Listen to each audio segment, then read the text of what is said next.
नमस्कार. हॅलो सह्याद्रीच्या आजच्या भागात सगळ्यांचं मनपूर्वक स्वागत करते. मी डॉक्टर मृण्मयी भजक. स्त्री, नारी, महिला, ती मैत्रीण असते, बहीण असते, पत्नी असते, सासू असते, आत्या, मावशी, मामी असते, पण सगळ्यात आधी ती एक स्त्री असते. आणि स्त्रियांचं कर्तृत्व आता 21व्या शतकात सिद्ध झालेलं आहे. हे कर्तृत्व जेव्हा तिला सिद्ध करायचं असतं तेव्हा नक्कीच एका संघर्षातून जावं लागतं. अगदी कौटुंबिक पातळीपासून ते सामाजिक पातळीपर्यंत अनेक संघर्षांना तोंड देत जेव्हा ती स्त्री एका टप्प्यावर पोहोचते तेव्हा ती नक्कीच इतर सर्व महिलांसाठी एक आदर्श बनून राहते. आज आपण अशाच एका स्त्रीच्या प्रवासाबद्दल, जीवन प्रवासाबद्दल बोलणार आहोत आणि त्यांचा प्रवास इतर स्त्रियांना, महिलांना कशा पद्धतीने एक प्रेरणादायी आहे त्याविषयी देखील जाणून घेणार आहोत. आजचा हॅलो सह्याद्रीचा विषय काय आहे तो पाहून घेऊया. आजचा हॅलो सह्याद्रीचा विषय आहे महिला सक्षमीकरण. आणि ह्या महत्त्वाच्या विषयावर आपल्याशी चर्चा करण्यासाठी, आपल्याशी गप्पा मारण्यासाठी आलेले आहेत एक अशी महिला ज्यांना पद्मश्री पुरस्काराने सन्मानित करण्यात आलेलं आहे, नारी शक्ती पुरस्काराने सन्मानित करण्यात आलेलं आहे माननीय राष्ट्रपती यांच्या हस्ते, तसंच नेपाळच्या पंतप्रधानांच्या हस्ते देखील ज्यांचा सन्मान झालेला आहे अशा पद्मश्री कल्पना सरोज मॅडम. मॅम नमस्कार. नमस्कार. कार्यक्रमात आपलं अगदी मनापासून स्वागत करते. मॅडमची अगदी थोडक्यात ओळख करून देते. त्यांना अनेक पुरस्कारांनी तर सन्मानित करण्यात आलेलं आहेच, त्या अनेक समित्यांवर कार्यरत आहेत, शासकीय आणि अशासकीय. त्याचप्रमाणे त्या एक उत्तम आणि यशस्वी उद्योजिका आहेत. त्यांचा उद्योग क्षेत्रातलं जर आपण योगदान पाहिलं तर अनेक कंपन्या त्यांच्या नावाने आहेत. त्यामध्ये एव्हिएशनमध्ये त्या आहेत. त्याचप्रमाणे Kalpana builders and developers, KS creation, Sai Kripa, sugar factory, IIM बेंगलोरच्या गव्हर्निंग काउन्सिलच्या त्या सदस्य आहेत. आणि सगळ्यात महत्त्वाचं म्हणजे कमानी ट्यूब्स ही जी एक आपल्या देशातली एक महत्त्वाची कंपनी आहे त्याच्या त्या अध्यक्ष आहेत, MD आहेत. आज आपण त्यांच्याकडून त्यांचा प्रवास तर उलगडणार आहोतच, पण त्याचबरोबर इतर महिलांनी सक्षम व्हावं ह्यासाठी काय करावं हे देखील जाणून घेणार आहोत. तर सुरुवात करूया कार्यक्रमाला. मॅडम पुन्हा एकदा आपलं मनापासून स्वागत करते. आपल्याला अनेक पुरस्कारांनी आज सन्मानित करण्यात आलेलं आहे आणि खूप मोठा प्रवास आहे आपला. त्या सगळ्या प्रवासाबद्दल तर आपण जाणून घेणारच आहोत, पण एक सगळ्यात आपल्या देशातला एक बहुमान म्हणजे पद्मश्री पुरस्कार, तर हा देखील आपल्याला लाभलेला आहे. तर तुम्ही काय सांगाल की जेव्हा तुम्हाला हा पुरस्कार मिळाला तेव्हा काय भावना होत्या? ऍक्च्युली त्यावेळेसच्या ज्या भावना होत्या ते शब्दात सांगता येणार नाहीयेत. कारण जिथून मी प्रवास सुरू केलेला आहे, ऍक्च्युली माझे वडील एक पोलीस हवालदार. बरं. ठीक आहे. मी विदर्भातली तशी राहणारी, अकोला डिस्ट्रिक्ट ज्याच्यामध्ये माझे बाबा पोलीस हवालदार होते. तर अशा सर्वसामान्य घरातून येऊन मी जर पद्मश्री राष्ट्रपतीच्या हातून घेत आहे तर तो सन्मान माझ्यासाठी अगदी म्हणजे इतका मोठा होता की असं वाटलं की आकाश ठेंगणं झालं की काय, मी आकाशात उंच भरारी घेतली आहे असं म्हणजे मला त्यावेळेला अनुभव झाला. नक्कीच. म्हणजे तो फक्त एक पुरस्कार होता, पण त्याच्या आधीच तुमचं जे काम आहे आकाशाला गवसणी घालण्याचं त्याकडे आपण हळूहळू टप्प्याटप्प्याने येणार आहोत. अनेक कंपन्या तुमच्या नावाने आहेत आणि वेगवेगळ्या क्षेत्रात म्हणजे एव्हिएशन आहे, बिल्डिंग व्यवसाय की जो आपण म्हणतो की पुरुष प्रधान व्यवसाय आहे, तिथे तुम्ही छान पाय रोवलेले आहेत आणि अशा अनेक उद्योगांमध्ये तुम्ही आलेले आहात. आज आपण बघतो की महिला वेगवेगळ्या उद्योगांमध्ये येत आहेत. तर तुमचा अनुभव मला जाणून घ्यायला आवडेल की पहिल्यांदा तुम्ही कधी ठरवलं की उद्योग क्षेत्रात पाऊल ठेवायचं? ऍक्च्युली परिस्थितीने मला उद्योगामध्ये आणलेलं आहे. तसं मी कधी ठरवलेलं नव्हतं की मी उद्योग करेल म्हणून. बरं. कारण मी म्हणजे मी एक बुद्धिस्ट समाजाची आहे. जेव्हा मी शिकत होते त्याच वेळेला खूप लहानपणात लग्न व्हावं अशी घरच्यांची इच्छा होती, म्हणजे माझे मामा, आई वगैरे ह्या सगळ्यांची. माझे बाबा त्यातल्या त्यात पोलीस हवालदार असल्या कारणाने त्यांना वाटायचं की मी मॅट्रिक पर्यंत तरी ऍटलिस्ट शिकले पाहिजे, म्हणजे मग बघूया लग्नाचं वगैरे. बरोबर. पण अगदी 5वी असतानाच मामा माझे सोयरिकी बघायला लागलेत. आणि माझी भाषा थोडीशी विदर्भा टाईप आहे, थोडीशी एवढी व्यवस्थित नाही आहे, पण ओके. तर माझ्या बाबांनी खूप मना केलं, पण नाही, शेवटी 7वीत जाईपर्यंतच माझं लग्न मामाने ठरवलं आणि लग्नही करून टाकलं. अच्छा, 7वीचं असताना. दुर्दैवाने सासरही म्हणजे चांगलं मिळालेलं नाही. तिथे जो सासूरवास सुनीला असतो, आणि अगदीच मी लहान 12 वर्षाची, त्याच्यामुळे होऊ शकतात माझ्याही काही चुका झालेल्या असतील. स्वयंपाकात मीठ जास्त झालं तर शिव्यागाळ करणं, मारहाण करणं, किंवा मिरची जास्त घातली तर आई वडिलांवरून शिव्यागाळ करणं. नुसतं शिव्यागाळ नाही तर मारहाण सुद्धा. तर अशा परिस्थितीमध्ये 6 महिने कसे बसे मी काढले. म्हणजे पुढचेही गेले असते, पण माझे बाबा भेटायला आले की 6 महिने झाले, मुलगी कशी आहे आपण बघायला आलो पाहिजे. आणि बाबा ज्यावेळेस आले त्यावेळेस माझी परिस्थिती इतकी वाईट होती की त्यांनी मला ओळखलं नाही की हीच त्यांची मुलगी आहे म्हणून. बापरे. म्हणजे अशा परिस्थितीमध्ये. तर तेव्हा बाबांनी ठरवलं की मी माझ्या मुलीला घेऊन जाईल, कारण मी अशा परिस्थितीत नाही ठेवू शकत तिला. आणि बाबा घरी परत घेऊन गेले मला. महत्वाचा निर्णय तो खूप मोठा महत्वाचा होता, अगदी क्रांतिकारी विचार होता असं म्हणायलाही हरकत नाहीये. पण घरी गेल्यानंतर मग म्हणजे जे लोक आहेत, जो समाज आहे, नातेवाईक आहेत, ते सगळे बाबाला बोलायला लागले की असं काय घडलं होतं की तुला मुलीला परत आणावं लागलं, आणि काय एवढा मोठा काय सासूरास होता, कुठे मेली असते तुझी मुलगी, तू घेऊन आलास इथे म्हणून. खूप काही वाटेल तसं बाबांना ते सगळे बोलायला लागले वगैरे. पण बाबांनी सांगितलं की जे झालं ते वाईट झालं, एक वाईट स्वप्न समजून तू विसरून जा, मी तुला शाळेत तुझं नाव घालेल आणि तू शिक, पुन्हा शिक्षण सुरू कर. पण शाळेत जाणं तेही तेवढंच कठीण होतं. मग त्यावेळेच्या त्या मैत्रिणी, म्हणजे त्यांनी सुद्धा व्यवस्थित बोलायचं नाही, किंवा म्हणजे ह्या सगळ्या गोष्टीचा मला सामना करावा लागायचा. बरोबर. मला वाटतं की त्यावेळची ती एक सामाजिक परिस्थिती म्हणा किंवा एकूणच वातावरण ह्याचा तुम्हाला खूप त्रास होत होता. खूप त्रास झाला. पण मग मी असं ठरवलं की मला त्रास झाला तो ठीक आहे, पण माझ्यामुळे माझ्या आईवडिलांना त्रास होतो, त्यांना ऐकावं लागतं हे सगळं. तर शेवटी मी जगून करते तरी काय, कारण माझं जीवन उद्ध्वस्त झालेलं आहे. मी शिकलेही नाही. शिकले असते यदा कदाचित तर मी एखाद्या वेळेला डॉक्टर, वकील, इंजिनियर, जे काही मला बनायचं होतं, माझं स्वप्न होतं. ॲक्च्युली पोलीस डिपार्टमेंटमध्येच जायचं होतं, कारण बाबा पोलिसात होते म्हणून. पण हे काहीच नाही झालं, आणि त्यातल्या त्यात लग्न झालं ते देखील म्हणजे सक्सेस नाही. तर मग करायचं काय शेवटी.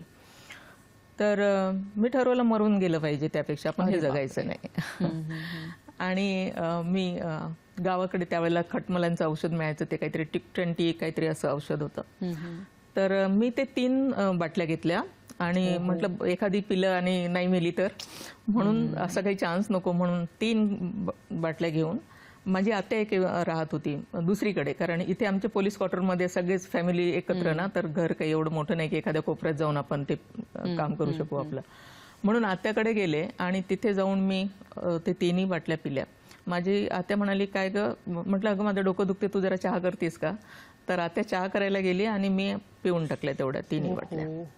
आणि मग ते पिल्यानंतर झालं असं की आत्या जेव्हा चहा घेऊन आले तर माझ्या तोंडून फेस वगैरे जात होता, हातपाय घासत होते वगैरे. तर आत्याला वाटलं काहीतरी साप वगैरे चावला असेल हिला, कारण ती विचारच करू शकत नाही की असं काहीतरी हिने केलं असेल म्हणून. मग ती आरडाओरड करायला लागली, शेजारचे आले, मग ते कसेबसे मला हॉस्पिटलला घेऊन गेले. तर हॉस्पिटलमध्ये पण त्यावेळेला आमची बाबाची बदली मूर्तिजापूरला झालेली होती. बरं. तर मूर्तिजापूरचे डॉक्टर पण म्हणाले की इथे आम्ही नाही इलाज करू शकत, कारण जहर जे आहे ते जास्त प्रमाणात हे झालेलं आहे, तर तुम्ही हिला अकोल्याला वगैरे घेऊन जा म्हणून. पण मग ती पोलीस केस होती, कारण पॉयझन घेतलेलं आहे, तर ते पोलीस केस झाली असते. तर आमच्या पोलीस स्टेशनचे PI जे आहेत ते म्हणाले की नाही, तुम्ही इथेच त्यांचा इलाज करा, कारण पोलिसाची मुलगी आहे, उगाच पोलीस स्टेशनचं पोलिसांचं सगळं म्हणजे हे नाव खराब होईल, त्यापेक्षा तुम्ही इथेच इलाज करा आणि काय लागेल ते सांगा आम्हाला, पण हिला वाचवा. आणि मग ते रात्रभर त्यांनी प्रयत्न केले आणि अशा परिस्थितीमध्ये त्यांनी मला वाचवलं मात्र. हो, म्हणजे त्यावेळी त्यांनी वाचवलं. आणि असे अनेक खरं तर तुमच्या आयुष्यातले टप्पे असतील तेही आपण जाणून घेणार आहोत. त्यावेळी त्यांनी तुम्हाला वाचवलं आणि म्हणून आज आमच्या समोर आज इथे आपल्या स्टुडिओमध्ये पद्मश्री कल्पना ताई सरोज बसलेल्या आहेत. त्यांची पुढची जी कहाणी आहे ती आपण जाणून घेणार आहोत कार्यक्रमातून. आता वेळ झाली एका छोट्याशा विश्रांतीची. कुठेही जाऊ नका, पाहत रहा हॅलो सह्याद्री.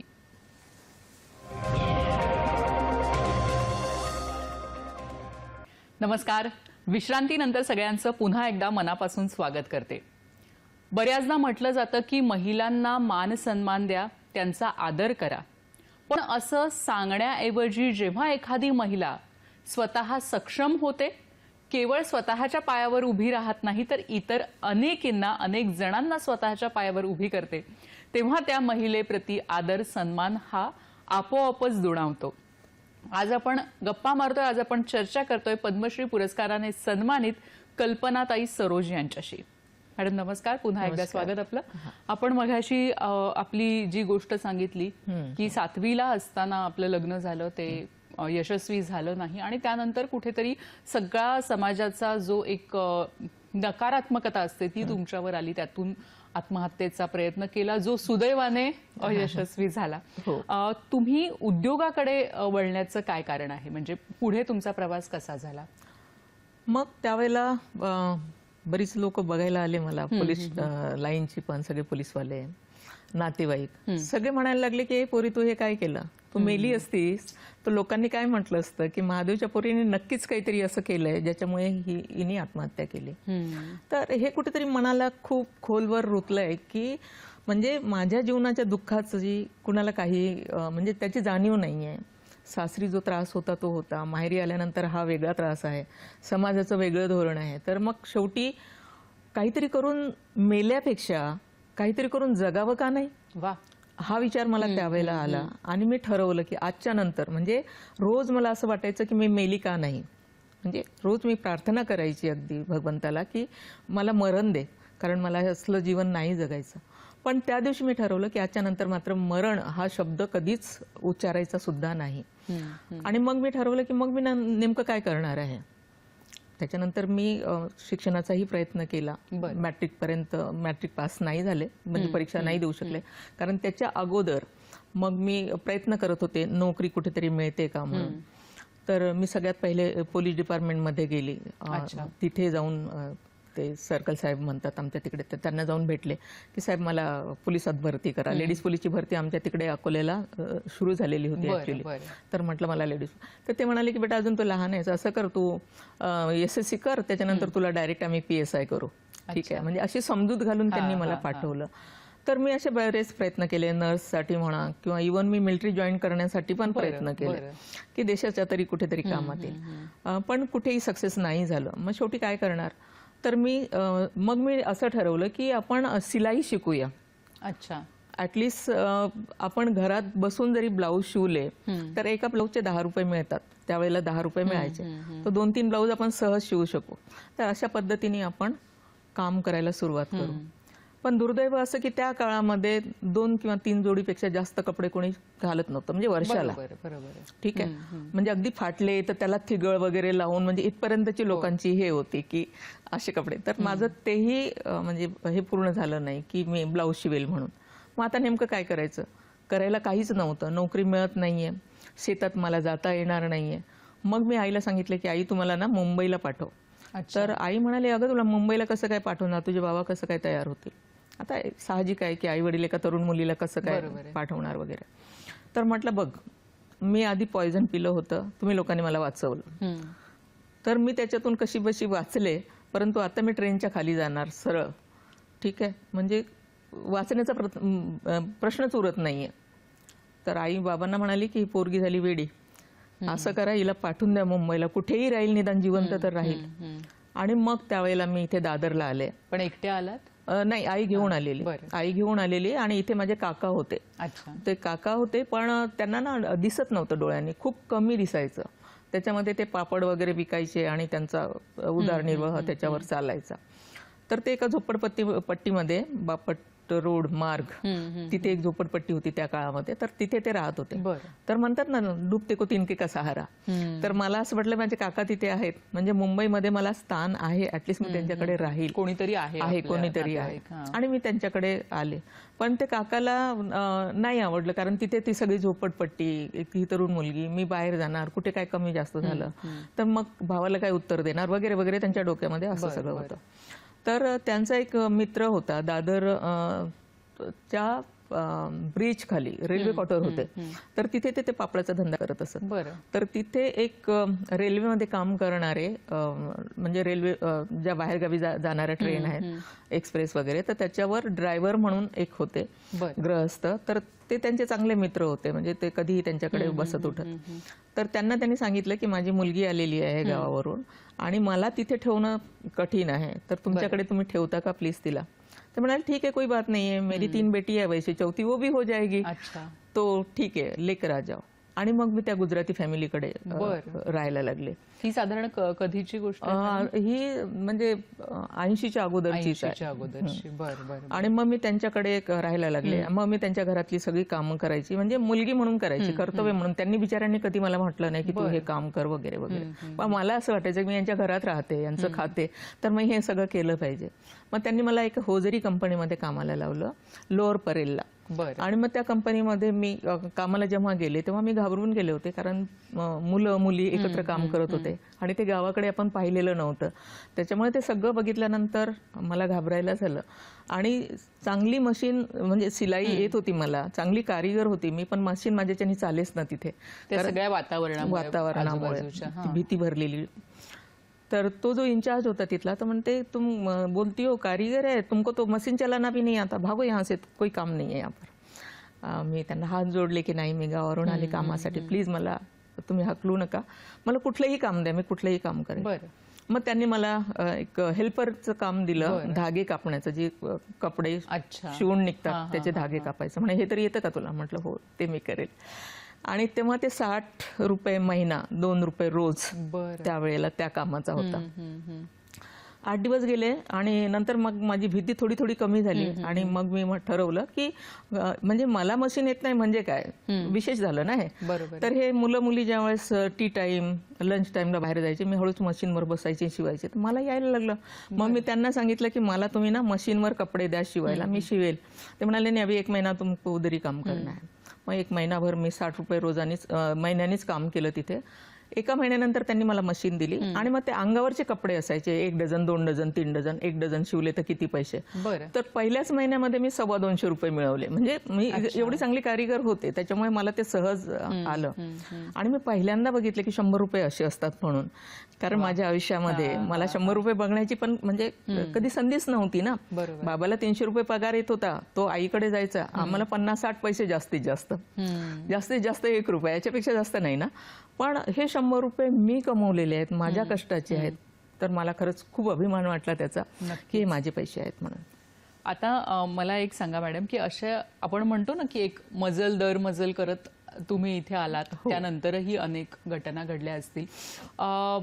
तुम्ही जेव्हा बिल्डिंगच्या व्यवसायात आलात, म्हणजे खरंच की अजूनही तिथे पुरुषच जास्त आहेत आणि अशा व्यवसायात की जिथे शक्यतो स्त्रिया त्या भानगडीत पडत नाहीत, असं अजूनही म्हटलं जातं. तर अशा व्यवसायात आपण जावं, त्याच्यात उतरावं आणि तिथे आपण यशस्वी पण होऊन दाखवावं. तर ह्याच्यासाठी एक जी ऊर्जा असते किंवा एक जो संकल्प असतो, तो कसा तुम्ही केलात?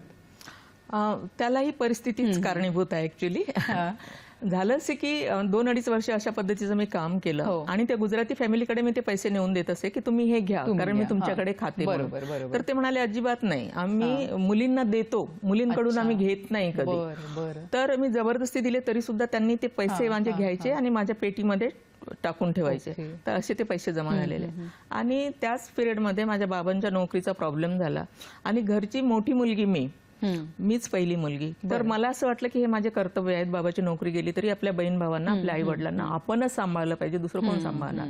कारण आमच्याकडे गावाकडे स्वतःचं घर सुद्धा नव्हतं, म्हणजे आजोबांनी कसं बसं शिकून, बाबांना 7वी पर्यंत शिकून कसं तरी त्यांना पोलिसात भरती केलेलं होतं. पण गावी एक छोटंसं घर होतं ज्याच्यामध्ये काका वगैरे ते सगळे राहत होते. तर बाबांकडे घरही नव्हतं. मग कुठे म्हटलं या मुंबईला, आपण इथे राहू सगळे मिळून, काहीतरी करू छोटे मोठे काम आणि जगू आपण आपले कसे बसे.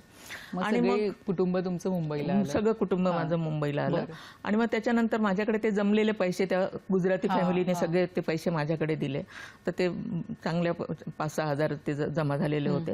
आणि मग ते पैसे घेऊन मी कल्याणला गेले, कारण मुंबईत घर घेणं सोपं नव्हतं. कल्याणला जाऊन मी 400 रुपये डिपॉझिट चाळीमध्ये आणि 40 रुपये भाड्याने एक घर घेतलं आणि तिथे आपल्या फॅमिलीला बोलवलं. आणि आम्ही कसं बसं म्हणजे एक वेळा जेवायचो, एक वेळा उपाशी राहायचो.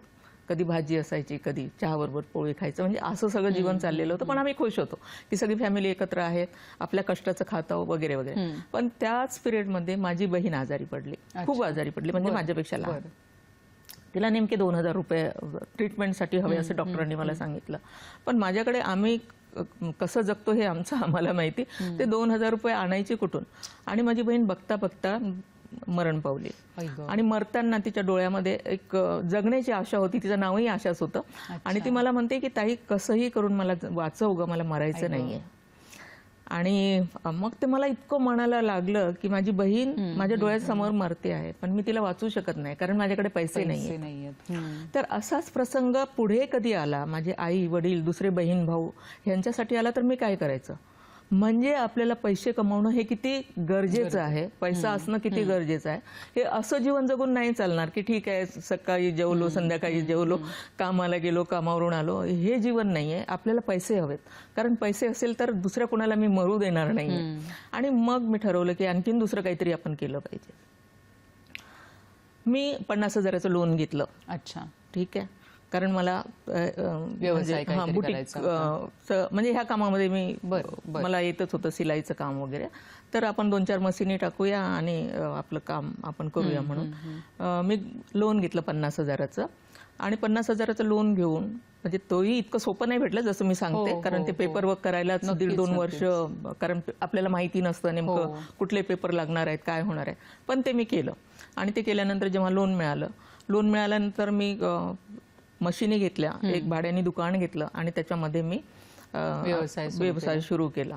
पण त्याच्यामध्येही त्याही वेळेला म्हणजे इतका काही व्यवस्थित व्यवसाय नव्हता. मग मी एक फर्निचरचं त्याच्यामध्ये सुरू केलं की म्हणजे एक म्हणजे त्या काळामध्ये कसे गोदरेजचे जे कपाट आहेत ना, ते कपाट त्या काळामध्ये काहीतरी 10-1 रुपयामध्ये गोदरेजचं घेतलं तर मिळायचे, पण लोकल घेतलं तर ते 5-6 हजारामध्ये मिळायचं. तर मग आम्ही ट्रेडिंग सुरू केलं की जिथे बनतात त्यांच्याकडून घ्यायचं, आपल्याकडे ठेवायचं आणि तिथून मग आपण विकायचं. तर त्याच्यामध्ये एका कपाटाच्या मागे 400-500 रुपये आपल्याला सहज मिळायचे. तर म्हणजे ते सुरू झालं व्यवस्थित आणि माझं घर व्यवस्थित चालायला लागलं. अरे वा. म्हणजे आपण असं नाही होत की आपण एक ठरवलं की आपण हा व्यवसाय करू आणि त्याच्यातूनच पुढे आपल्याला प्रगती होईलच असं नाही. तर तुम्ही जसं सांगितलं की एक सुरू केला आणि जेव्हा तुम्हाला कळलं की ह्याच्यात पुढे काही होत नाहीये, तेव्हा इतर काय काय पर्याय उपलब्ध आहेत तर ते ढुंढाळणं पण खूप गरजेचं आहे. पण मग माझ्या डोक्यात एक विचार असाही आला की बरेच बेरोजगार, म्हणजे मी जिथे राहत होते चाळीमध्ये, तर बरेच मुलं असे आहेत ज्यांना नोकऱ्या नाहीयेत. आई वडिलांनी बिचाऱ्यांनी कसं बसं त्यांना शिकवलेलं आहे, पण नोकरी मिळत नाहीये, सरकारकडे तेवढ्या नोकऱ्या नाहीयेत. मग मुलांनी जायचं कुठे. मग मी असं ठरवलं की ज्या मार्गाने मला लोन मिळालेलं आहे तसंच लोन ह्यांना घेऊन द्यायचं आणि ह्यांना सुद्धा उद्योजक बनवायचं. आणि मी तुम्हाला सांगते की आता हे स्टार्टअप वगैरे आता हे सगळं स्टार्ट झालेलं आहे. प्रत्येक म्हणजे पाहिजे तेवढे पैसे द्यायला तयार आहेत बँका काय, सरकार काय, सगळेच काय. पण त्या काळामध्ये म्हणजे अगदी 86 मध्ये मी माझं हे सुरू केलेलं, माझी एक संघटना मी तयार केली, सुशिक्षित बेरोजगार युवक संघटना. आणि त्या संघटनेच्या मार्फत मग एक प्लॅटफॉर्म असेल, त्याच्यावर मुलं मुली येतील, बँकेचे अधिकारी असतील, गव्हर्नमेंटचे अधिकारी असतील, की त्या स्कीम आहेत त्या तुम्ही समजून सांगा त्यांना, म्हणजे ते तिथे फॉर्म भरतील. मग बँकेला जाऊन अप्रोच व्हायचं की बाबा ह्यांना तुम्ही लोन द्या, म्हणजे हे त्यांच्या पायावर उभे राहतील. तर असे अनेक लोक, त्यावेळेला रिक्षा वगैरे नवीनच निघालेल्या होत्या, तर काही मुलं जास्तीत जास्त रिक्षामध्ये जायचे, कोणी सलून, कोणी याचे मूर्त्यांचे कारखाने, मुली पण म्हणजे ब्युटिशियन वगैरे बनणार किंवा हेच आपलं सिलाई मशीन वगैरे. तर असे त्या काळामध्ये मी बऱ्याच मुलांना स्टँड केलं. वा. की मी तर झाले पण तुम्ही सगळे व्हा. बरोबर. पण ह्याच्यामुळे काय झालं की माझी जी हे आहे चर्चा लोकांमध्ये खूप चांगली झाली की ही जी लेडीज आहे ही खूप चांगलं, ही महिला आहे हीच खूप चांगलं काम करते. आणि जे आपली मुलं म्हणजे ज्यांना नोकऱ्या मिळत नव्हत्या आज त्यांनी त्यांच्या पायावर उभं केलेलं आहे, आपल्या घराच्या चुली पेटलेल्या आहेत. तर ही खूप, तर असं म्हणजे चर्चाला सुरुवात झाली. बरोबर आहे. जेव्हा चांगलं काम कोणाकडून होतं तेव्हा नक्कीच आपण म्हणतो की एका मुखातून दुसऱ्या मुखामध्ये त्याची चर्चा आणि चांगल्या पद्धतीने होते. मग लोकांचे कुणाचे काही प्रॉब्लेम आले की ते माझ्याकडे यायचे. आणि मी तेवढ्या लहान वयातच सगळ्यांची ताई जगत ताई झालेली होती. ताईकडे चला, हे काम आहे, ताईला सांगा वगैरे वगैरे. तर जे तुम्ही बिल्डरचं म्हणालात तर त्याच्यातूनच एक प्लॉट माझ्याकडे आला कल्याणमध्ये. तर त्या प्लॉटमध्ये लिटिगेशन होते. तर लिटिगेशन असे होते की त्याच्यावर कूळ लागलेलं होतं सातबारावर आणि सिलिंग ऍक्ट आहे आपल्याकडे, तर सिलिंग मध्ये पण ती जमीन होती, कूळ मध्ये पण होती. आणि तो जो ग्रहस्थ आहे त्याला ते विकता येत नव्हती, कारण ते तसं विकल्या जाणार नाहीये ना जिथपर्यंत ते क्लिअर होत नाही. आणि क्लिअर करण्याचा मार्ग यदा कदाचित त्याला कळत नव्हता की काय मला नाही माहिती. तर तो माझ्याकडे आला आणि त्यांनी मला सांगितलं की त्याला पैशाची गरज आहे, ॲटलिस्ट 1 लाख रुपये अत्यंत म्हणजे गरज आहे त्याला. जर ते त्याला मिळाली की त्याची ती गरज पूर्ण होऊ शकते. तर माझ्याकडे थोडेफार पैसे म्हणजे जमा झालेले होते, थोडे मी लोकांकडून घेतले आणि त्याला ते 1 लाख रुपये दिले. तर तो मला म्हणाला की ताई हा माझा प्लॉट आहे आणि ह्या प्लॉट 2.5 लाखाला मी तुम्हाला देतो. ॲक्च्युली आज हा फक्त म्हणजे याची किंमत मातीसारखीच आहे, पण जर हा क्लिअर झाला तर खरंच म्हणजे सोनं होऊ शकतं याचं. म्हटलं ओके. तर जेव्हा आम्ही हे कार्यक्रम घेत असो तर आमच्या कार्यक्रमाला आम्ही डेप्युटी कलेक्टर, असिस्टंट पोलीस म्हणजे असे सगळे लोक पाहुणे म्हणून पण बोलवत असो. तर चांगल्या ओळखी झालेल्या होत्या. तर ते पेपर घेऊन मी एका डेप्युटी कलेक्टरकडे गेली आणि मी त्यांना सांगितलं की म्हटलं साहेब, म्हटलं हा जो प्लॉट आहे हा मी घेतलेला आहे आणि हे त्याचे पेपर्स आहेत. तर ते म्हणाले अरे ताई हे घेऊन काय उपयोग आहे, याचं काहीच होणार नाहीये. बरं. म्हटलं नाही हो साहेब असं काही बोलू नका, कारण खूप कष्टाचे पैसे आहेत जे त्याला दिले आणि पुढचेही द्यायचे आहेत अजून. तर म्हणे नाही याच्यावर कूळ आहे. तेव्हा ते कळलं मला, कूळ वगैरे सिलिंग वगैरे. तेव्हा तर तिथपर्यंत प्लॉट आहे. तुम्हाला विचारणार होते की हे सगळं जे आहे तांत्रिक हे सगळं तुम्हाला माहिती होतं? नाही माहिती नव्हतं. त्या ग्रस्तांनी मला दिली, मी घेतली, त्याची गरज आहे मी भागवली, म्हणजे असं सिंपलचं एक हे होतं. पण जेव्हा ते डेप्युटी कलेक्टरला दाखवलं तर त्यावेळेला ते म्हणाले की याच्यावर तर कूळ आहे, याच्यावर सिलिंग आहे, हे काहीच कामाची नाही आहे तुमच्या. म्हटलं असं काही बोलू नका साहेब, कारण खूप कष्टाचे पैसे आहेत जे त्याला दिलेले आहेत आणि पुढचेही द्यायचे आहेत. तुम्ही मला मार्ग सांगा, मी त्याच्यावर काम करेल. मग त्याने सांगितलं की कूळ जे आहे त्याच्यासाठी कलेक्टरची परमिशन्स घ्यावी लागते, सेल परमिशन. जर तुम्हाला सेल परमिशन मिळाली तर तुम्ही ह्या जमिनीचं काही करू शकता आणि सिलिंग सुद्धा सोडवावं लागेल. तर ते सगळं करत असताना त्याला जवळपास 2-2.5 वर्ष माझे गेले. 2-2.5 वर्ष. कारण काही ते सोपं नव्हतं ना, सोपं नव्हतं. आणि मग त्याचे जे मार्ग होते, त्याचे जे पेपर वर्क होता तो अतिशय कठीण आणि आपल्याला माहित नव्हतं. आपण सुरुवातीला शिकत होतो त्या सगळ्या गोष्टी. तर मग त्याला एवढा वेळ गेला. परंतु सांगताना आनंद होतो की ज्यावेळेला तो प्लॉट क्लिअर झाला तर त्या प्लॉटची किंमत जिथे 2.5 होती तिथे 50 झाली. 50 लाख. कारण तो एकदम रोडचा हॉट प्लॉट होता आणि तो प्लॉट एकदम 50 लाखाचा झाला. बरं. आणि मग तिकडची जी एरियाची लोक होती तर त्यांना ते थोडंसं खुपायला लागलं की एक महिला, आणि त्यांना असं वाटलं की मी बाहेरून आले, म्हणजे मी अकोल्यावरून आली, विदर्भातून आले, म्हणजेच मी बाहेरून आली, मी मुंबईची नाहीये. ठीक आहे. आणि बाहेरून येणारी एक महिला इथे येऊन काम करते म्हणजे काय. नंतर मग मी विचार केला की आता या प्लॉटचं आपण काय करणार. तर लोक म्हणायला लागले की तुम्ही एक काम करा ना, याला बिल्डिंग बनवा तुमची, कारण आता प्लॉट क्लिअर झालेला आहे. आता बिल्डिंग बनवायची म्हटलं तर पैसे लागतील, ते आणायचे कुठून. मग मी ठरवलं, एक सिंधी पार्टनर घेतला. तर त्याला 65% म्हणजे तो बनवणार बिल्डिंग आणि माझी जमीन आहे म्हणून मला 35%. बरं. ठीक आहे. अशा पद्धतीने आम्ही बिल्डिंग बनवण्याचा प्लान टाकला कॉर्पोरेशनमध्ये आणि बोर्ड वगैरे तिथे लावलं, कल्पना बिल्डर्स अँड डेव्हलपर्सचा. ठीक आहे. झालं ना. मग तिथली जी लोकल गुंडाज होती तर त्यांना तो खूप त्रास झाला ऍक्च्युली. मग त्यांनी मला भीतीचं म्हणजे असं वातावरण तयार करायला सुरुवात केली, म्हणजे कुठून तरी धमक्या हे ते सगळं असं सुरुवात झाली. तर मी काही घाबरत नव्हते कशा या सगळ्या गोष्टीला. तर शेवटी त्या लोकांनी एक मीटिंग घेतली आणि त्या मीटिंगमध्ये त्या लोकांनी असं ठरवलं की ही महिला काही म्हणजे थांबणारी दिसत ऐकणारी नाहीये, नाहीये. ऐकणारी पण नाहीये, मग हिचा मर्डर अरे बापरे. मी तुम्हाला जरा थांबवते इथे, कारण आपल्याला एक फोन येतोय, तो घेऊया आणि त्याच्यानंतरची ही जी पुढची गोष्ट आहे ती नक्कीच आपल्याला ऐकायला आवडणार आहे. मंगल आपटे आपल्याशी बोलतायत. नमस्कार, आपला प्रश्न विचारा. हॅलो. हॅलो, मी पुण्यावरून मंगल आपटे बोलते. हो, बोला.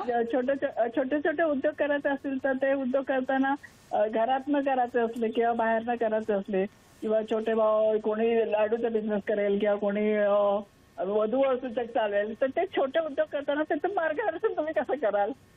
धन्यवाद आपल्या प्रश्नासाठी.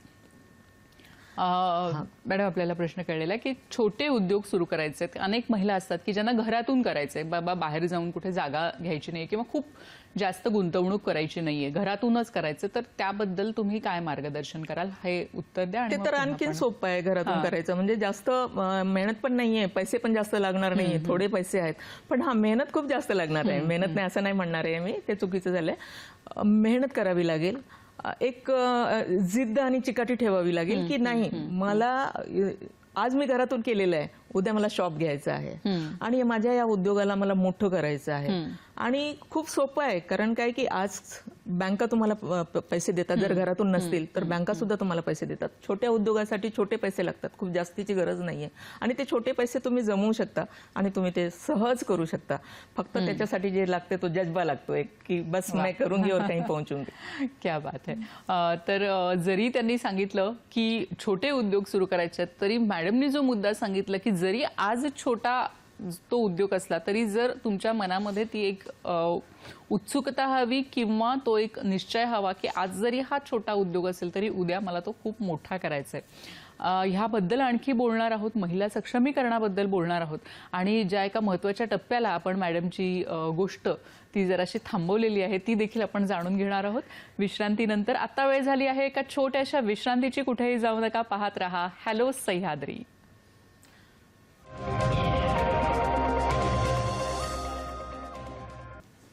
नमस्कार. विश्रांतीनंतर कार्यक्रमात सगळ्यांचं मनपूर्वक स्वागत करते. स्त्री म्हणजे मातृत्व, स्त्री म्हणजे दातृत्व आणि स्त्री म्हणजे नेतृत्व देखील. ती आई असते आणि आई पण तिच्यात असतं. त्यामुळे ती अनेक लोकांची, समाजातील अनेक घटकांची एक माता बनून राहते, बहीण बनून राहते, काहीतरी देत राहते सतत. आणि त्याचप्रमाणे ती आता नेतृत्व देखील करते. असंच नेतृत्व करणाऱ्या पद्मश्री कल्पना सरोज आज आपल्या बरोबर आहेत आणि त्यांची कहाणी आज आपण ऐकतोय. मॅडम, तुम्ही मगाशी सांगितलं की छोटा उद्योग आहे पण तो मला मोठा करायचा हे ध्येय पाहिजे. आपण पुन्हा थोडंसं मागे जाऊयात तुमच्या गोष्टीकडे. जेव्हा तुम्ही सांगितलं, खरं तर तुम्ही जे सांगताय ना ते खरोखरच आम्हाला ऐकायला असं खूप छान वाटतंय, रोचक वाटतंय. म्हणजे एक आपण म्हणतो ना की एक अशी एक वेगळी कहाणी की जी आपल्याला ऐकायला मिळते. अर्थातच तुमचे त्यात अनंत कष्ट आहेत, मेहनत आहे आणि त्यातून वाईट परिस्थितीतून तुम्ही बाहेर आलेला आहात. तर तुम्ही म्हटलं की तुम्ही एक बिल्डिंग बांधायची ठरवली आणि त्यावेळी लोकांना हे खुपलं की एक स्त्री इथे नवीन आलेली आहे आणि ती या बिल्डिंग व्यवसायात उतरतीये आणि कुठेतरी तुम्हाला जीवे मारण्याच्या धमक्या देखील येऊ लागल्या. तर पुढे काय झालं, कसं तुम्ही त्याच्यातून बाहेर निघालात? तर त्या लोकांनी एक प्लॅन केला, म्हणजे मीटिंग एक ठरवली आणि त्या मीटिंगमध्ये चर्चेचा विषय होता की ह्या महिलेला कसं मारायचं. आणि त्यावेळेला त्यांनी 5 लाख रुपये, म्हणजे त्यावेळेला म्हणजे 99 ची गोष्ट आहे, 5 लाख रुपये त्यावेळेला मोठी अमाऊंट आहे ना, तर 5 लाखामध्ये ठरवलेलं, सुपारी दिलेली की हिला कशा पद्धतीने मारायचं. आणि तो मारण्याचा सगळा जो प्लॅन आहे तो जेव्हा चाललेला होता तर तिथे एक पुरुष असाही होता की ज्यांच्या फॅमिलीमध्ये मी लोन वगैरे दिलेलं होतं आणि त्या बिचाऱ्याला माझ्याबद्दल आदर होता. तर ते म्हणाले की ही महिला एवढं चांगलं काम करते आणि हिला मारण्याचं ही सुपारी वगैरे काय, म्हणजे कशासाठी. तर त्याला ते कळलं नाही. तर त्याला असं झालं की मी कधी जाऊन मला ते सांगणार. आणि तो माझ्याकडे, ती मीटिंग संपल्यानंतर तो माझ्याकडे आला आणि मला म्हणाला की ताई तुम्ही एक काम करा, तुम्ही तुमच्या गावी निघून जा. तर म्हटलं का बरं जायचं मी गावी. तर म्हणाला नाही तुम्ही जा गावी, कारण काय की जे काही मी तुम्हाला म्हणजे मी सांगू शकत नाहीये, पण जे काही घडतंय तर आमचे स्वतःचे हात पोळलेले आहेत, त्याच्यामुळे मला असं वाटतं की तुम्ही इथे राहिलं नाही पाहिजे म्हणून. तर म्हटलं नाही, मी गावी तर तसं जाणार नाही, काय आहे कारण ते तर तुम्हाला सांगावंच लागेल मला. तर म्हणाला की ठीक आहे, मग माझं नाव येणार नाही ना कुठे? तर म्हटलं अजिबातच येणार नाही, तुम्ही सांगा मला. आणि मग त्यांनी ती सगळी वस्तुस्थिती मला सांगितली की अशा पद्धतीचं आहे. मग अशा परिस्थितीमध्ये एखादी महिला, मला प्रेक्षकांनाही सांगायचंय की एखादी महिला जर असा प्रसंग येत असेल तर कुणालाही भीती वाटेल, साहजिक आहे. आणि महिला काय, पुरुषालाही वाटेल, कुणालाही वाटेल, जीवाची भीती प्रत्येकाला असते. परंतु मी मरणाला खूप जवळून बघितलेलं होतं, जवळ करण्याचा प्रयत्न केला. त्याच्यामुळे मला मरणाची भीती वाटत नव्हती, आजही वाटत नाहीये. कारण काय की मरण जर यायचं असेल तर ते कधीही केव्हाही कुठेही येऊ शकते, जर ते तशा पद्धतीचं लिहिलं असेल तर, असा माझा विश्वास आहे. आणि मग मी त्यावेळेच्या पोलीस कमिशनरकडे, ठाण्याला, कारण मी कल्याणला राहत होते, तर मी ठाण्याला पोलीस कमिशनर भुजिंगराव मोहिते त्यावेळेला तिथे पोलीस कमिशनर होते, मी त्यांच्याकडे गेले आणि मी त्यांना सांगितलं की साहेब असा असा प्रसंग घडणार आहे माझ्यावर. तर ते म्हणाले की ते तुम्हाला कसं माहिती झालं, असं कसं शक्य आहे? त्यांना हसायला वगैरे आलं. म्हटलं हा साहेब, ते मला कळलेलं आहे, म्हणूनच मी तुमच्याकडे आलेली आहे की काय घडल्यानंतर मग तुम्ही काहीतरी ऍक्शन घेणार का, पण हे मला घडायच्या अगोदरच कळलं, त्याच्यामुळे मी तुमच्याकडे आले. आणि तुम्ही पोलीस डिपार्टमेंटमध्ये आहात तर तुम्ही बघा की कोण हे सगळं करत आहे म्हणून. तर त्यांनी मग ते एरियाच्या डीसीपींना फोन केला, डीसीपीने एसीपीला केला, एसीपीने कोळशेवाडी पोलीस स्टेशनला केला. आणि मग त्या लोकांनी जेव्हा चौकशी केली तर त्या चौकशीमध्ये ते आढळून आलं की असा एक काही ग्रुप आहे ज्यांची ही ज्यांनी ठरवलेलं आहे. तर पोलिसांनी त्यांचं जे काही म्हणजे कार्य होतं ते त्यांनी केलं. पण मला पोलीस स्टेशन कमिशनरनी परत बोलवून घेतलं आणि त्यांनी मला सांगितलं की ताई, एक काम करा, तुम्ही स्वतःसाठी सिक्युरिटी घ्या. त्याला कारण असं आहे की आज तुम्हाला कळलं की तुम्हाला कोणतरी मारणार आहे, तुम्ही उद्योगात आलेले आहात, उद्या कळणार नाही की कोण मारणार आहे. ठीक आहे, ते तुमचं नशीब चांगलं की तुम्हाला कोणतरी सांगायला आलं, उद्या नाही सांगणार. तर तेव्हा काय, म्हणून सिक्युरिटी ठेवा, तर आम्ही तुम्हाला सिक्युरिटी देतो. मी म्हटलं नाही साहेब, सिक्युरिटी नका देऊ, सिक्युरिटी घेऊन मी कुठे फिरणार, द्यायचं असेल तर रिव्हॉल्वर लायसन्स द्या ना मला. अच्छा, बरं. तर म्हणे तुम्ही रिव्हॉल्वर चालवणार? म्हटलं नाही, आम्ही तर बुद्धाचे पाईक आहोत, आम्ही अहिंसा म्हणजे हिंसेच्या अगदी विरोधात आहोत, मुंगी नाही मारणार. परंतु जर कोणी आम्हाला मारायला आला तर स्वतःची रक्षा करण्यासाठी तर आम्हाला कुठेतरी पायात कुठेतरी गोळी घालावं लागेल ऍटलीस्ट. आणि रिव्हॉल्वर असेल तर ती एक आमची एक हिंमत असेल की आता आपल्याला कोणी मारणार नाही. तर म्हणे अच्छा ठीक आहे, तुम्ही उद्या या 11 वाजता, आपण बघू काय करायचं. आणि मिळालं तुम्हाला ते लायसन्स? तुम्हाला सांगताना आनंद होतो की मला एका दिवसामध्ये रिव्हॉल्वरचं लायसन्स मिळालं. ऍक्च्युली त्याचं प्रोसेस आहे की police station, ACP, DCP, CP असं ते सगळी फाईल फिरते आणि त्याच्यानंतर ते लायसन्स वगैरे. तुम्हाला ते लायसन्स मिळालं आणि ती म्हणजे जी तुम्हाला बिल्डिंग बांधायची होती ती देखील बांधून झाली, त्याचा पुढे बराच विस्तार झाला. आता मला मॅडम दुसऱ्या एका महत्वाच्या मुद्द्याकडे जायचंय आणि ते म्हणजे कमानी ट्यूब्स. एक अशी कंपनी की जिथे तांब्या आणि पितळाचे ट्यूब्स बनवले जातात. अनेक वर्षांपासून ही कंपनी आहे आणि त्याचा असाही इतिहास आहे की ती मालकांच्या हातातून काढून घेऊन जे कामगार आहेत त्यांच्या हातात गेली होती आणि त्यानंतर ती तुमच्याकडे आली. तर हा आम्हाला प्रवास जाणून घ्यायचा की ती तुमच्याकडे कुठल्या लढ्यातून आली आणि आता तिचं स्वरूप काय आहे. तर हाच लढा लढत असताना म्हणजे काही कामगार जे कमानीचे आहेत ते तिकडे कल्याण, डोंबिवली, उल्हासनगर त्या साईडला राहत होते. तर माझी ही जी चर्चा आहे प्रत्येकाच्या कानावर जातच होती की अशा पद्धतीचं काम करणारी एक महिला आहे आपल्यामध्ये म्हणून. तर ह्या कंपनीचा एक लिक्विडेशनची नोटीस निघालेली होती.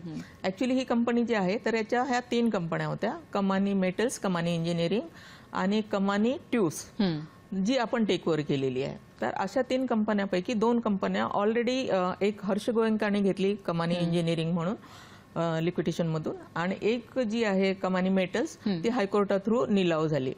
नंतर राहिली कमानी ट्यूब्स. तर कमानी ट्यूब्स सुद्धा निलाव होणार होती, तिची सुद्धा नोटिसेस निघालेल्या होत्या. तर मग त्याचे वर्कर माझ्याकडे आले आणि ते म्हणाले की आमच्या कंपनीला ताई तुम्ही वाचवा.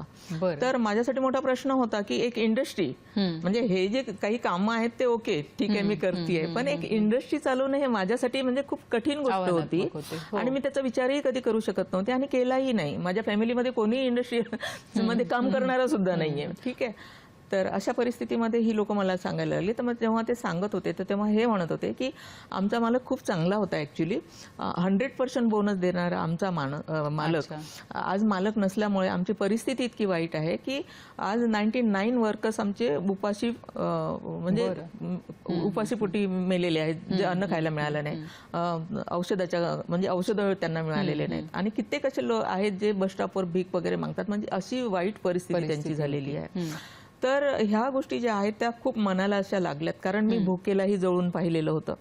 बहीण कशी तडफून मेली औषधं न मिळाल्यामुळे तेही जाणवत होतं, आणि म्हणून त्यांच्या जे ते सांगत होते ते अगदी मनाला लागत होतं माझ्या. मग मी असं ठरवलं की ठीक आहे, नाहीतरी आपण सामाजिक काम एवढं करतोच आहोत, तर त्याच्यातून एक सामाजिक काम म्हणून ह्याच्याकडे पण आपण बघूया आणि करून बघूया ना. झालं तर ओके, नाही झालं तर काहीच फरक नाही पडत, ठीक आहे ना. तर करायला काय हरकत आहे.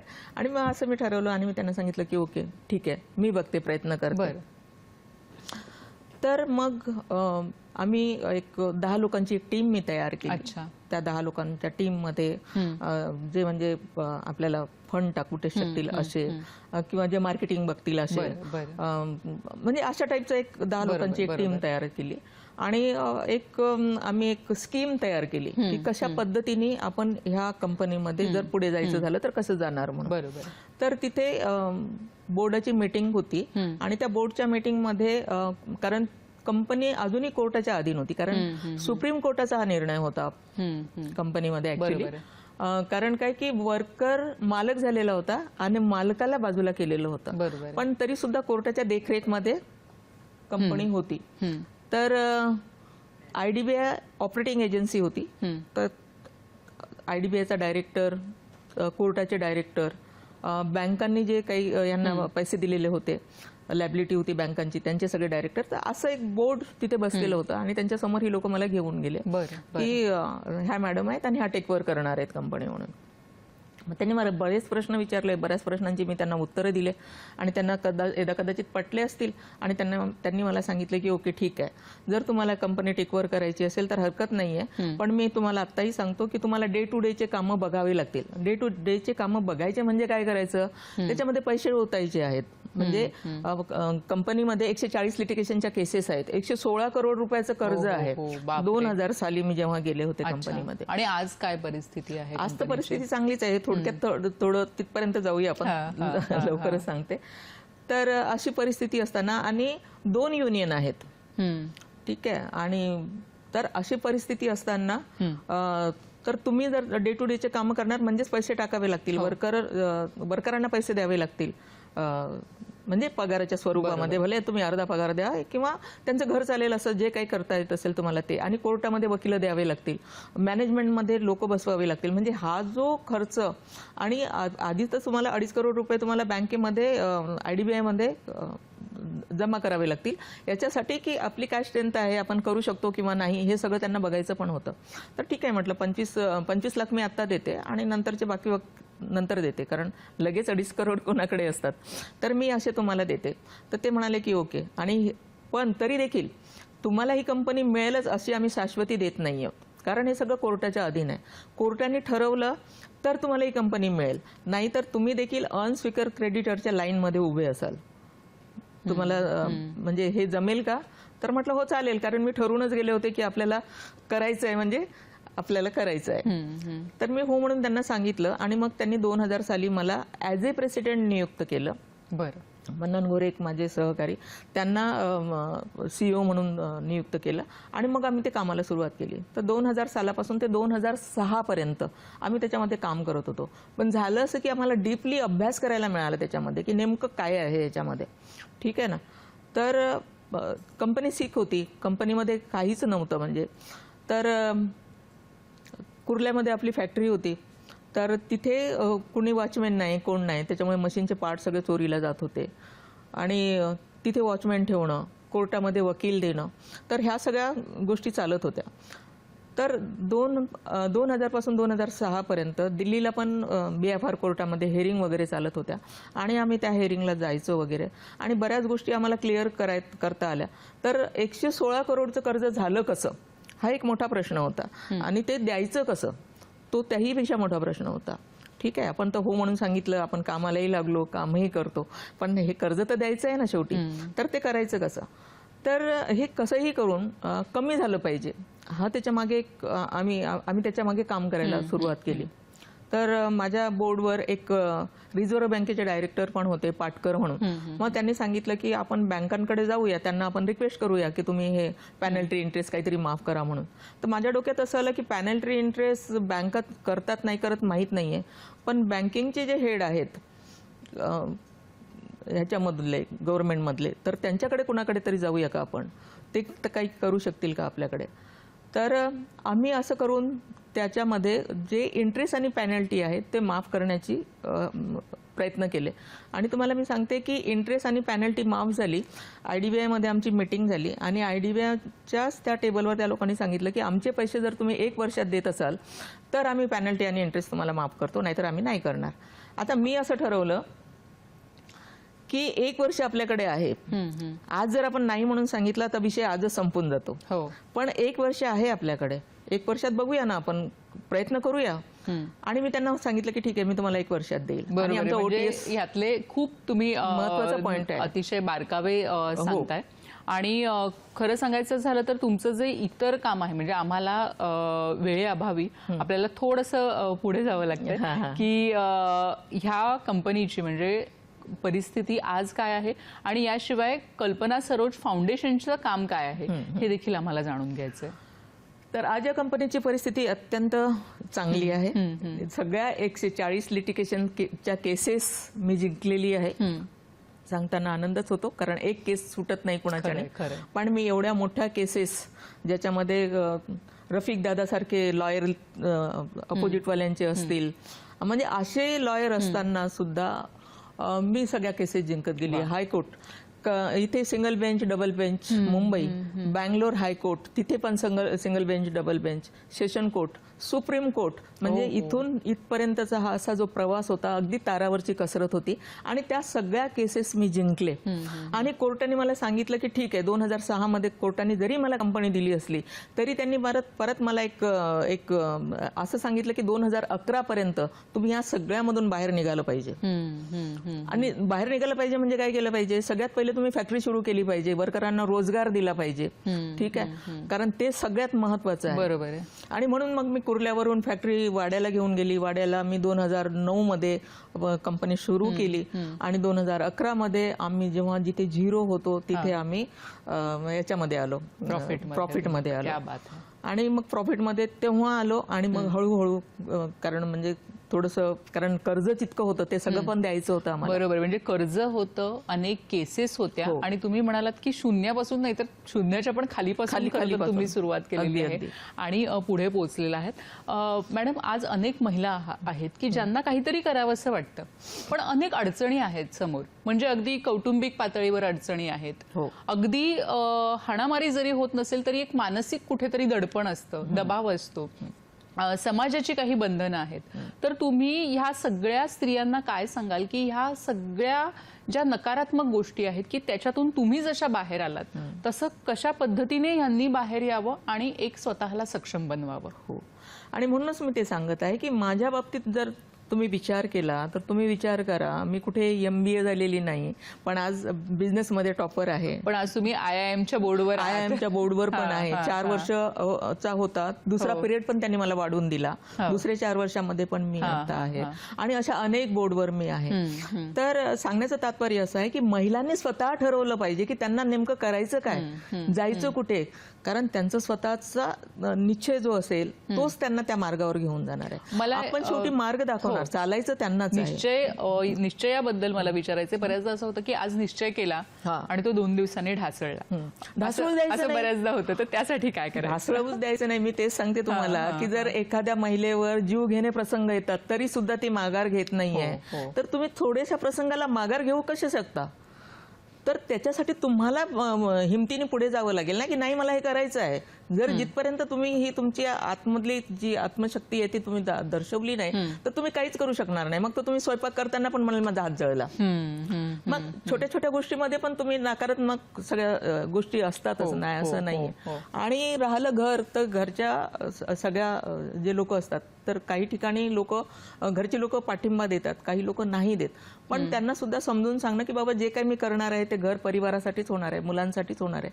कारण ती काही कमावणार आहे एखादी स्त्री तर ती काही स्वतःसाठीच नाही, तर आपल्या घर परिवारासाठी आपल्या मुलांसाठीच करणार आहे ना सगळं. तर कोण नाही म्हणणार आहे, नाही म्हणत. आणि आजची परिस्थिती इतकी छान आणि इतकी सुंदर आहे की मुलींना सहज शिकवतात. माझ्यासारखं नाही की चल 7व्या वर्षीच तुझं लग्न करून देतो म्हणून, बरोबर आहे. असं म्हणजे नाहीये. सगळ्या नकारात्मकतेतून तुम्ही कशी या बाहेर मी पडली? एका बाहेर पडलात. सकारात्मकतेकडे मॅडमनी पाऊल ठेवलेलं आहे आणि नुसतं पाऊल ठेवलेलं नाही तर एक मोठा असा लांब प्रवास त्यांनी केलेला आहे. ह्यांचा प्रवास जो आहे तो नक्कीच आपल्या सगळ्या महिलांसाठी आणि एकूणच समाजासाठी अतिशय प्रेरणादायी असा आहे. आणि हा प्रवास आज आपण जाणून घेतला. त्याचप्रमाणे काय करायचं पुढे जाण्यासाठी हे देखील आज आपल्याला मॅडमनी सांगितलेलं आहे.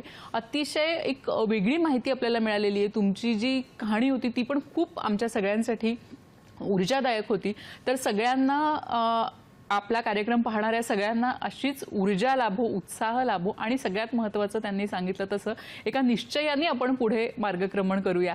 आणि ह्या नोटवर आज आपण इथेच थांबतोय. मॅडम, तुम्ही इथे आलात आणि खूप छान तुमच्या सगळ्या आयुष्यातले जे पदर आहेत ते मोकळेपणाने आम्हाला उलगडवून दाखवलेत. त्याबद्दल आमच्या संपूर्ण हॅलो सह्याद्रीच्या टीमतर्फे आपले मनापासून धन्यवाद आणि आपल्या पुढच्या कामासाठी खूप खूप शुभेच्छा. दर्शक हो, आज आपण इथेच थांबतोय आणि पुन्हा भेटणार आहोत नवीन कार्यक्रमात नवीन विषयासह. तोपर्यंत नमस्कार.